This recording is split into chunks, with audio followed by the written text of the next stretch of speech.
Welcome back to Her Travel Expert, and today I am with Eden and I'm Megan. and Sophie. Yep, Sophie is joining us again. She turns out she loved podcasting with us, so she's going to continue, at least for today.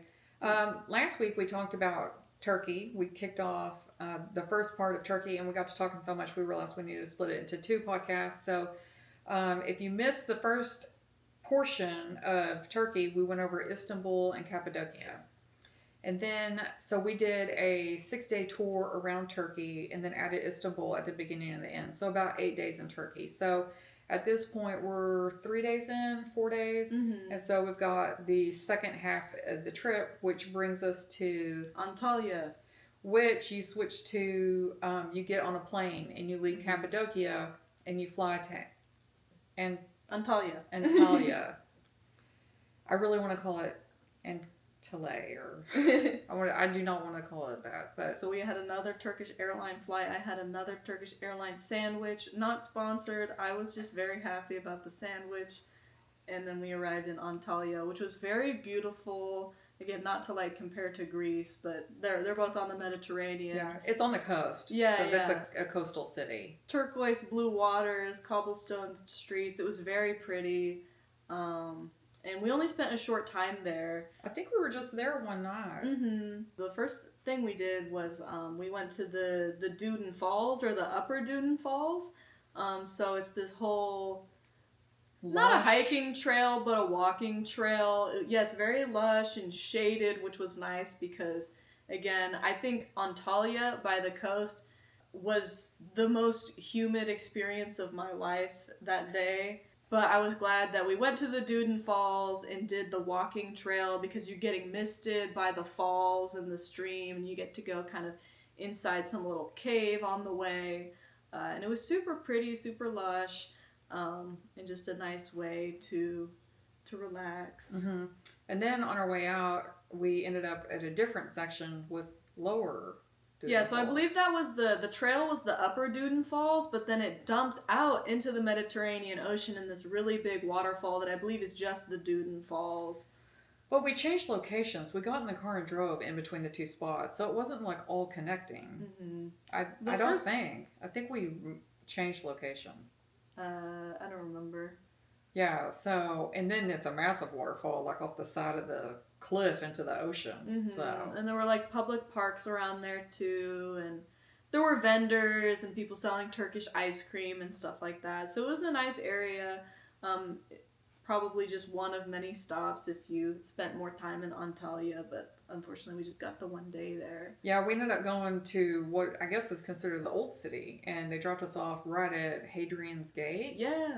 Which is still standing. Mm-hmm. So, I mean, some of Turkey, it's just biblical. It's straight out of the Bible. Mm-hmm. So I'm like, every time we kind of ended up in a situation where I'm like, oh my gosh, that's in the Bible. Like, that's just so ancient. So yeah, it's just really neat. Again, the history major in me, I'm like, ooh, look. So, I mean, it's just a gate, but it's ancient. Aside from going around the nature park around Duden Falls, we mostly just explored around the city and the neighborhoods there. It was a super beautiful area. We saw Hadrian's Gate, like you said. They also, driving around, they stopped for yet another shopping scam. Oh, that's right. This time it was jewelry. This time it was a type of stone. Yeah, they took us to a jewelry store, essentially. Mm-hmm. They teach you about this particular gem, and it's a really common gem in Turkey. And ironically, we had shopped the night before, and Noah had bought his girlfriend some earrings for not a lot of money, pretty cheap. And by Noah, I mean I bought them. No, I don't know who bought them. I'm joking. But so let's say $10. Mm-hmm. Maybe converted to $10. And then now we're at the jewelry store. We've just learned about this gemstone. I'm like, oh, how cool. We're learning all about it. You can tell your girlfriend all about this stone. And then how much were those earrings at the store? I mean, they were selling expensive jewelry. They had it all. Very high. They had everything in fancy glass displays and this big, almost like...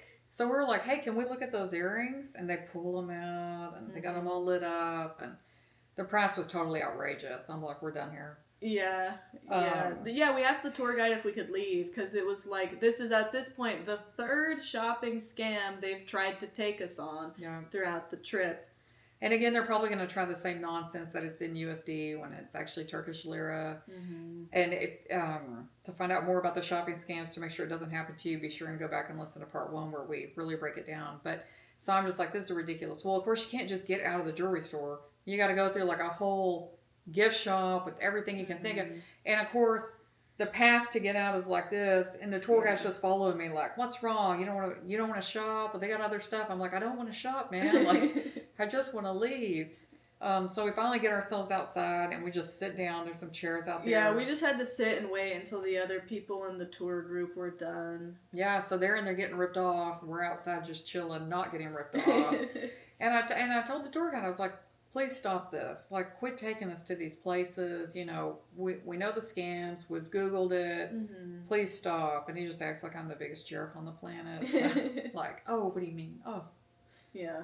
So, then from there, gosh. Oh, we have another thing that we recommend you not do in Antalya and spend your time, you know, in better ways. Oh, the boat. The pirate ship. They put us on a pirate ship. And I don't know what we expected, but we got on this pirate ship, and there was a bar. They were selling booze, but I was a child at the time, and we figured it would be kind of a quick thing out to see the Dune Falls from the sea view. But no, we were on this boat for like an hour. And all it did was go back and forth in the same area. It went back and forth for an hour. I fell asleep.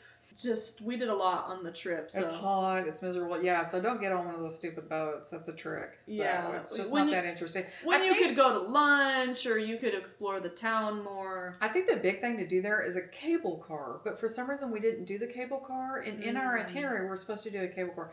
So I think because we didn't get to do that, we did this boat. I think it was kind of like they were trying to compensate, which I would have rather just explored more of the city, because it's really... I mean, anytime you're in some of those ancient cities, like you can just meander, and, you know, it winds this way, it winds that way. It's really pretty. It's old. I mean, even the doors are like cool and old and super photogenic if you want to take photos. And I'd rather just screw around than be stuck on a boat, just going back and forth looking at the same thing over and over again. I'm like, oh, please. I would say that was more miserable than the scams, just being trapped on that boat in the heat, doing nothing for an hour. So, although it looked like a cool city, we didn't do much there. That was it. And then we were on to Pamukkale. Yes, Pamukkale, which we amazing. loved. Yeah, it was a long drive because, again, we flew into Antalya, and then we drive to Pamukkale. On our way to, eventually, we're getting over to Ephesus, over to Izmir towards the end of the trip. But yeah, so we stop at Pamukkale, and they're like, hey guys, do you want to go paragliding? It's $75 per person opportunity before we continue on to the rest of the tour. And 3 of us are like, no, we don't want to do it. Nobody wanted to do it but me. But Eden wants to do it. I had always wanted to. It was another bucket list thing I had wanted to do. Well, either way, so we go, you pull over on like the side of the road, and then this van full of dudes roll up. Yeah. Well, I'm not going to send Eden up a mountain. She's a minor. Are you a minor on this trip? Yeah, I mean, it was 2022. Yeah. Oh, I must have been 18. Okay, so you're an adult, but, I mean, yeah. I'm not sending my daughter by herself in a van full of men to drive off. Up a mountain. So I'm like, I'll go with you. I hate heights. But I'm like, I'll go. Oh my god. So this is like my nightmare. But anyway. So then Jonah's like, well, if y'all are going to do it, I'm going to do it. And Noah's just like, you've got to be kidding me. Seriously, all of you are going to do it. I'm going to be the only one that doesn't do it. He's like, fine, I'll do it. Okay. So I've gotten all 4 of us to get in a van with these random guys full of paragliding equipment, bumping up the mountain all the way above Pamukkale so that we can paraglide essentially over Pamukkale and the ancient ruins and the necropolis and the amphitheater and all that. So this van is ancient. The van is ancient, and the guys look a little suspicious, but not bad. So. But yeah, we get up to I guess, takeoff point. There's no waivers, y'all. Nothing. Yeah, just $75 per person, and off we went. I didn't even have the cash on me. They just assumed I was good for it. They're like, we'll set it all up later. I'm like, unbelievable. But yeah, and so they strapped us all up. Each of us went with a different guide, and Were you the first one to take off? No, I wanted to be, but Who went first? it must have been Jonah or Noah.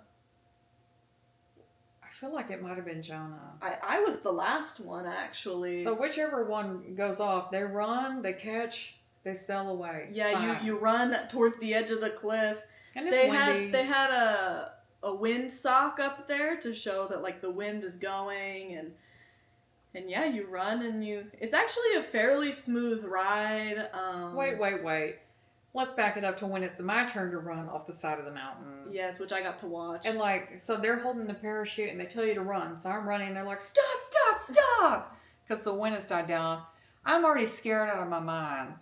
I got to back up. They got to reset it. And now we got to wait for the wind to kick back up. And then the guy like grabs at me. He's like, I told you to run. Why didn't you run? I was like, I was running. I'm a slow walker. Running mom style. I'm a slow runner. Like, I'm a slow swimmer. Like, I was running. That was me running. I'm like, I can't.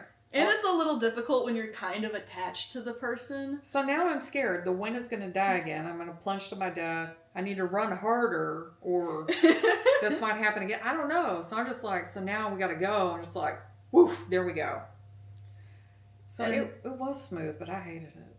Yeah, I mean, you're mostly gliding, so it's a lot smoother. That's why I always wanted to go paragliding. Skydiving, on the other hand, I will not do. But I always wanted to go paragliding.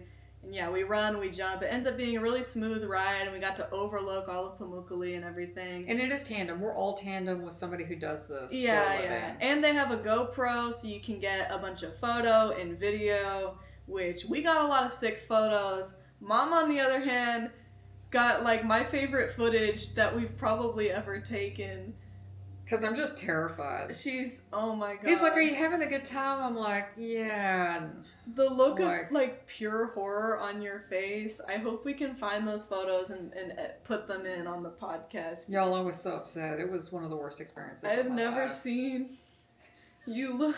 I just wanted it so to be over terrified. with. And then he's like, they're like, smile, and you're like, and they tell you to pose. They want you to put your arms out and your legs. Yeah. And he wants to put the GoPro like in between where you're like, I'm like, I don't want to let go. I'm shaking. I got to put my arms out. So like the first try, I'm just like, barely smiling. I barely have an arm out. I got like one leg out. The other one's like curled in because I'm like, really, I'm just like, oh, please get me down, like, and he's like, sit, you got to relax. I'm just like, I'm trying. I'm like, just shut up. Like, and then he's trying to give me like oh, look at this, look at that. I don't want to look at anything. I just want to be not dead and on the ground safe. But yeah, that's some of my favorite footage ever of you, aside from the footage of you doing indoor skydiving. Look, you know what? We all have our talents, and mine is not being in the air. Yes, yeah. Yeah, indoor skydiving is really difficult. Jonah made it look really easy, but I found it to be quite challenging. I hit the wall, I dropped, it was horrible. At least I didn't hit nothing. Paragliding. No. Yeah, no, I didn't hit anything. But I will say, and my landing wasn't bad. And I think everyone else's landings went smooth. Again, I was the last person to go. And so I was enjoying the ride, but then I saw y'all land. It looked like it went fine. When I come down to land, we're landing in like a field or whatever, and I see y'all on the ground, and my guy just completely overshoots everyone. I fly past, and off she goes. Some guy comes bolting, running to come get us. But it's too late. And we skid to a stop. It was ultimate. No, you went back around and did it again. As your mother, I remember this because I'm like, where is she going? Where are they going? We're here. Where will they go? Well, he just caught the error and they did it again. Mm-hmm. So, but oh my gosh, I was horrified when you didn't make your landing. I'm like, I just need everyone down on the ground. I need this experience to be over. But no, I was glad I got to go paragliding for the first time. That was great. Yeah, I would never do it again, but I'm glad y'all enjoyed it. And actually, your brothers loved it too. Yes. Everyone but me gave it a 10 out They of a 10 always refused to experience. do anything, but I knew everyone would enjoy it, except for you. I knew you would die. Which is funny because I'm like an adrenaline junkie for my age. Like I do a lot of things that other women my age won't do, and they act like I'm crazy, and I'm like, we're going down a zip line. We're acting like such a baby about it. It's not like we're jumping off a cliff. That's much harder. I've done that multiple times. That's very difficult. This is very easy. I'm like, your zip line, all you have to do is sit down. But anyway, so yeah, no. And I mean, it's not like this took a lot of work. I guess the wind has to be right. You just run off the mountain. Yeah. I mean, the guys back there doing all the work. So, Yeah.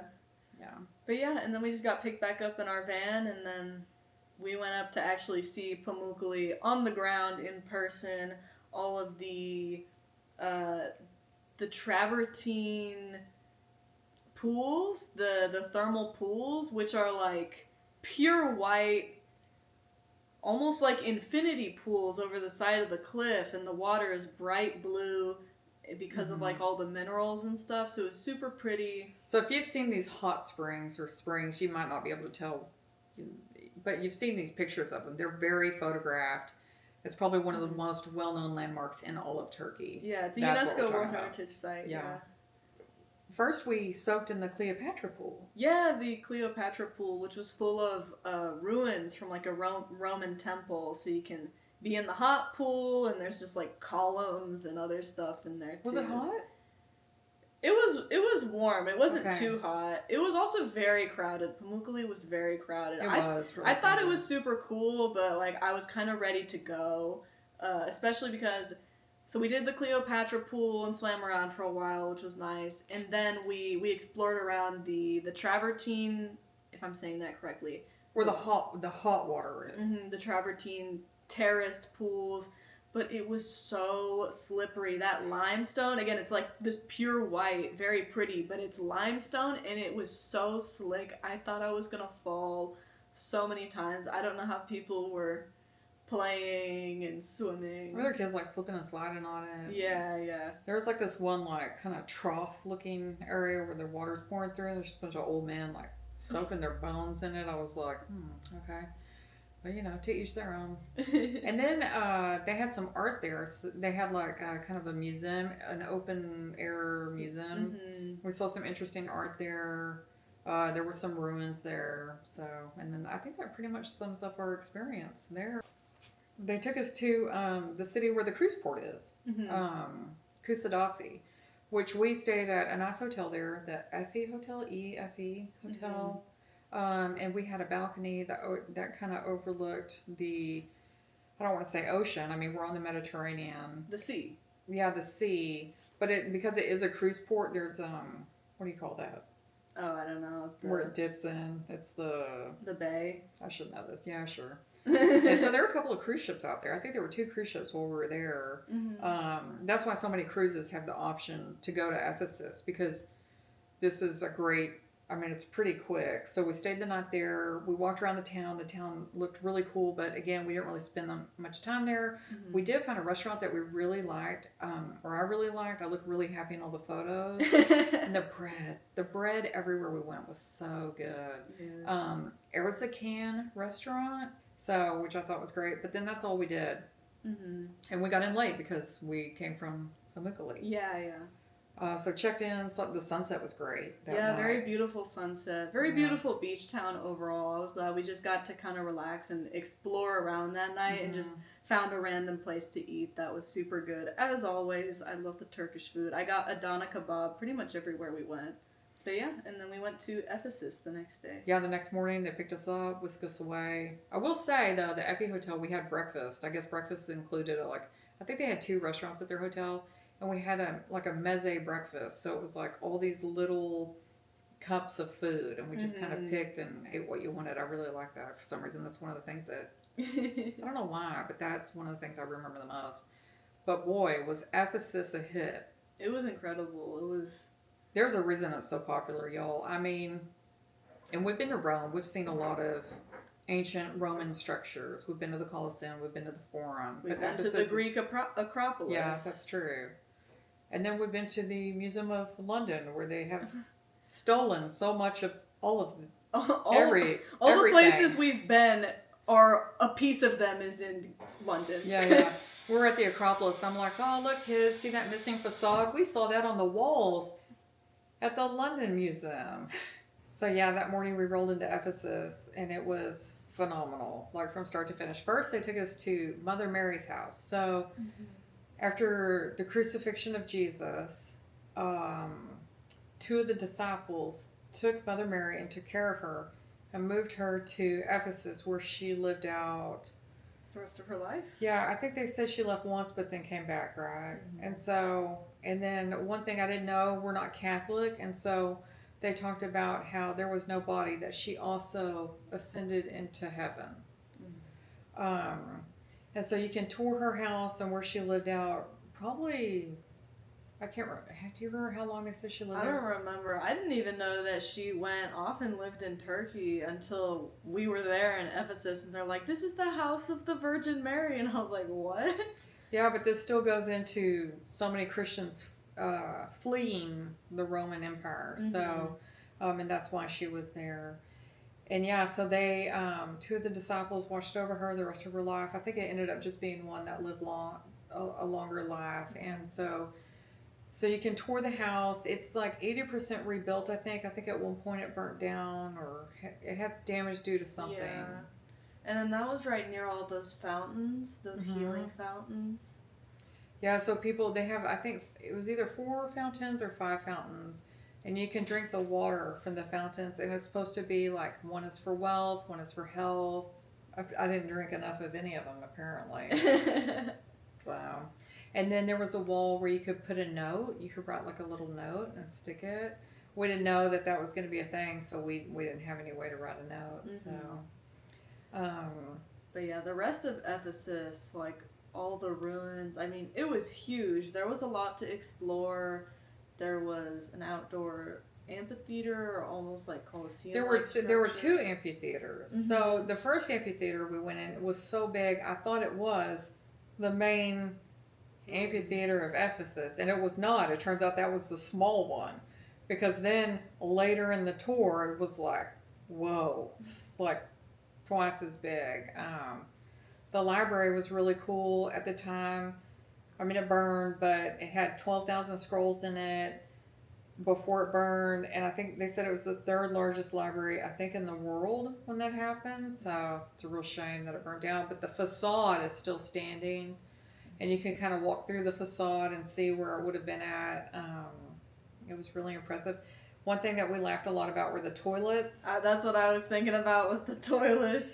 So it's like a toilet room. Yeah, all the toilets are right next to each other. No. Yeah, not a toilet room as in one person goes in. It's a toilet room as in, 20 people are chilling out. And apparently this was a good time to like talk to each other and talk politics. And I can't even imagine. Catch up and talk gossip, I guess. And they said that they had slaves go in there and sit on the toilets to warm them up. I did not remember that. Before they went to the bathroom. So I was like, wow, they're just powwowing away while they use the bathroom. That's interesting. So I also really like the cats. They're like all over Turkey. There are a bunch of like stray cats and cats everywhere that the people take care of. But there were also quite a few cats at Ephesus, on the ruins, on the columns and stuff that were very cute. I mean, Ephesus, like you can you walk down the road and it's still somewhat preserved. So you're literally walking down ancient Roman roads, and it's really well preserved, I think. I mean, and I didn't see them rebuilding any of it. When we were there, at least, you just looked through the ruins, and they would take you to different rooms or different areas of town, because I mean, it's a whole town, really. We spent quite a bit of time there. I mean, it was good. It was a really great place, I thought. Yeah, that was awesome. I would love to go back, honestly. Oh yeah, I'd go back to Ephesus in a heartbeat. And I saw that Windstar Cruises does a unique thing where at night, I guess when it's closed, they'll take you into the library at Ephesus. Oh wow! And I believe it's once you've gone through like the archways where we took pictures, you go in, and that's where the library would have been, and it's like a sit down dinner. Really? Yes. Could you imagine? That's crazy. Yeah. So I did a Windstar cruise a long time, years ago now. Eden wasn't on it with me. Somebody else was, and I wasn't in Europe. I was in Tahiti, and it was tough because the weather was really bad.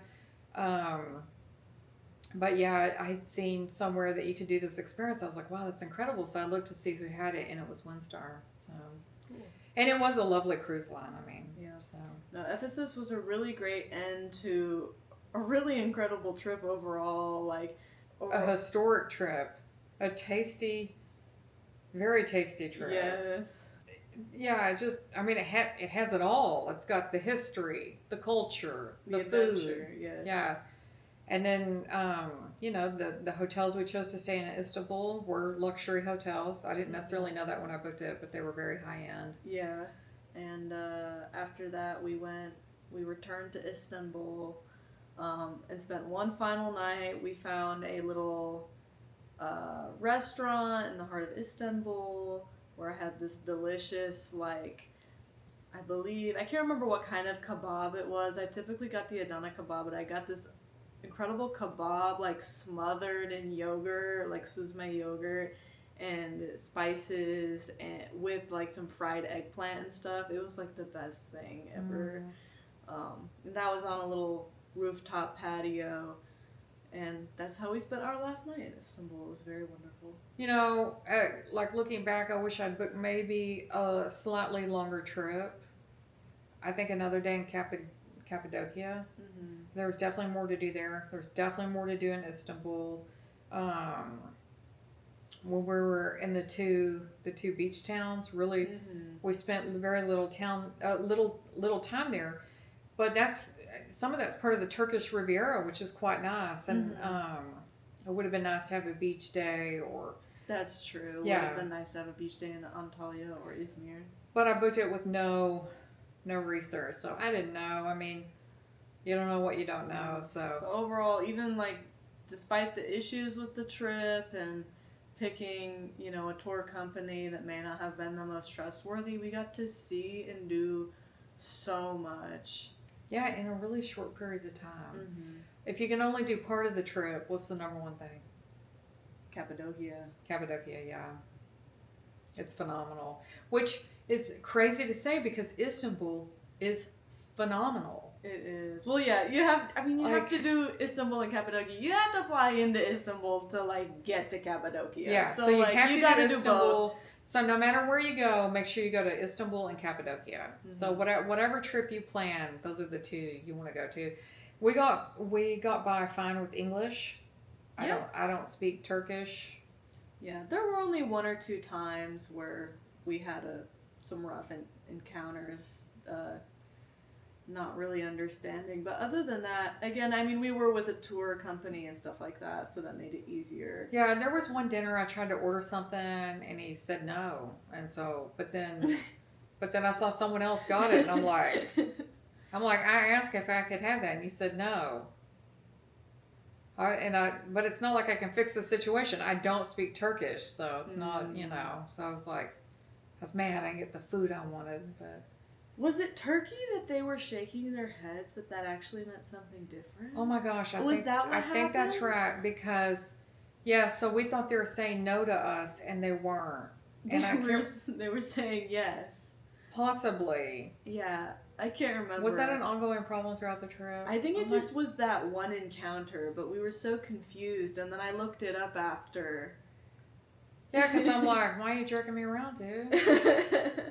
Why are you lying to me? He's like, I didn't say no. I'm like, I don't know, but so that's definitely and that's a good tip for any time you're going to another country, certain gestures or. Yeah, to know a bit more of the local culture and stuff. Yeah, it can definitely be tough. I remember when I was in Sri Lanka, I was trying to figure out why they kind of move their head a little bit when they talk to you, but it wouldn't be a question, or it wasn't a consistent thing. I was like, what is this? And finally somebody said, well, we're kind of emphasizing something, really want you to listen to this part of it. And I was like, okay, that makes sense, because I can't find a common thread, and I just couldn't figure it out, so that can be tough.